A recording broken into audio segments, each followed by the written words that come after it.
I'm out cycling. It's a beautiful day here in New York in the Gunks.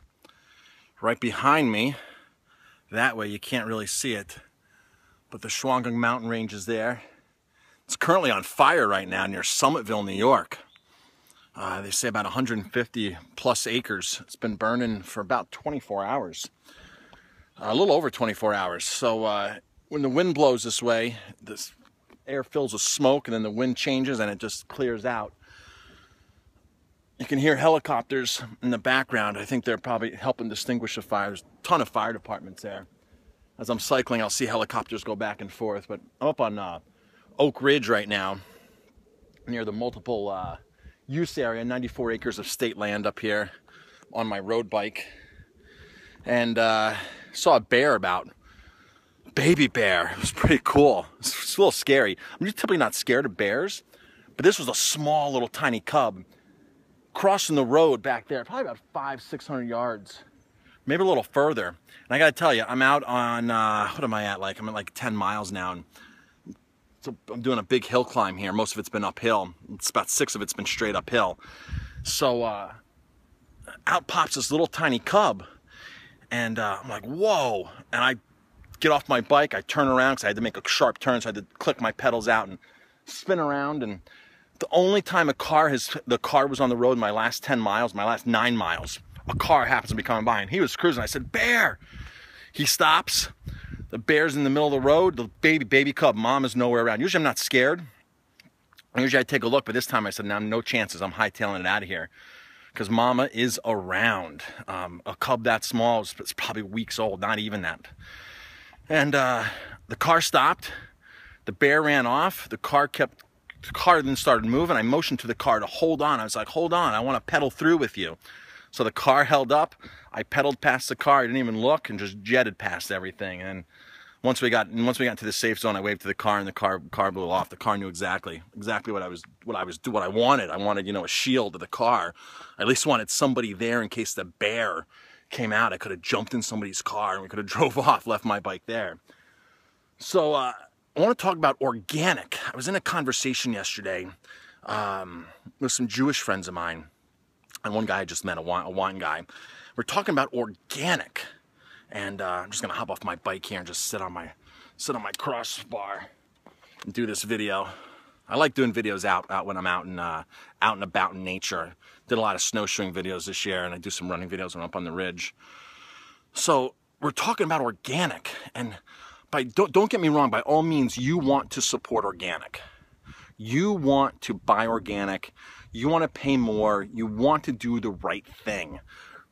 When you buy organic, you are helping a farm, a business. You're helping the environment by making a step forward, okay? By less use of pesticides, no use of pesticides, cleaning up land, doing things a proper way. But let me tell you something, organic is not perfect. And here's the reason why organic is not perfect, because the organic standards were set up by big corporations that need to turn a profit and need to cut corners.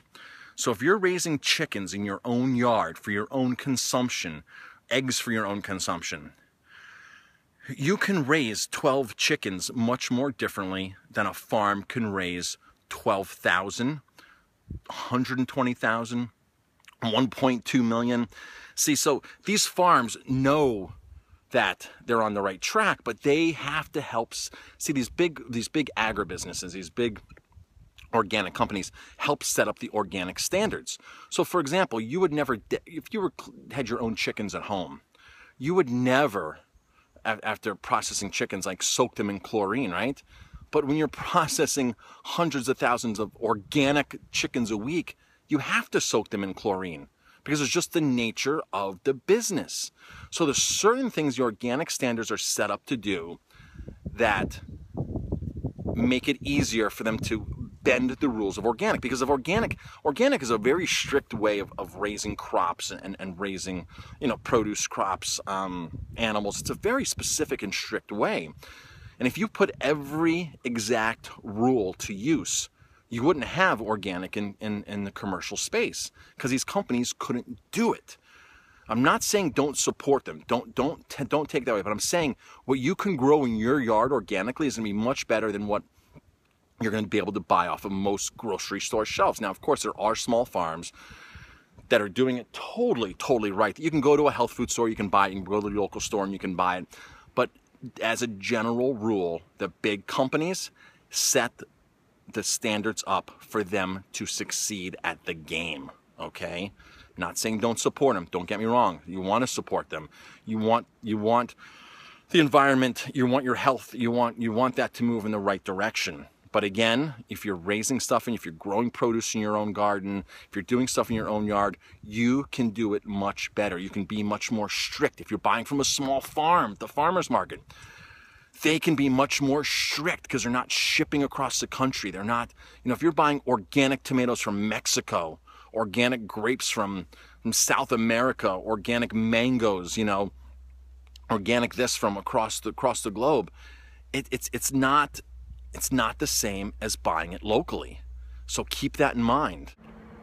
So when you can buy organic from a small farm, that's when you know you're getting the better quality. That's when you know that a farmer's actually taking care of his own land. He's doing it much more closer to you. He's following it much more to a T, the rules much more to a T. And he might even be better than the certification, okay? Because the certification is just the basic guidelines to make the corporations succeed, the big businesses succeed. So that local guy might be doing it much better than organic. And he might not even be certified organic. He just might be saying, hey, I'm doing it better and I don't need to pay a fee because I'm going to sell all my stuff and I'm going to be able to talk to my customers and be able to hand sell all of my items and sell shares through a CSA, community supported agriculture. So he might be like, you know what? Screw it. I don't need a certification. I don't need a certification for this to be a better than organic program. And some of them downright say, why would I pay for certifications that I don't believe in? Because I know I'm doing better. I know I'm doing a better job. So organic, that's the ins and outs of organic. I'm Chef Marcus Guiliano. What'd you guys do today for an activity, for an exercise? Did you get out? Did you cycle? Did you run? Did you get into the gym? Is it winter time when you're watching this video? I gotta tell you, it's 80 degrees here today in New York. It's May 4th, and I was skiing yesterday.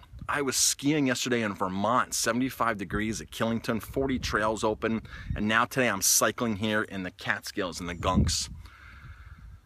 If you like this video, please hit like, subscribe to my channel, definitely pass it on. Leave comments, leave me questions, and I'll be happy to answer them.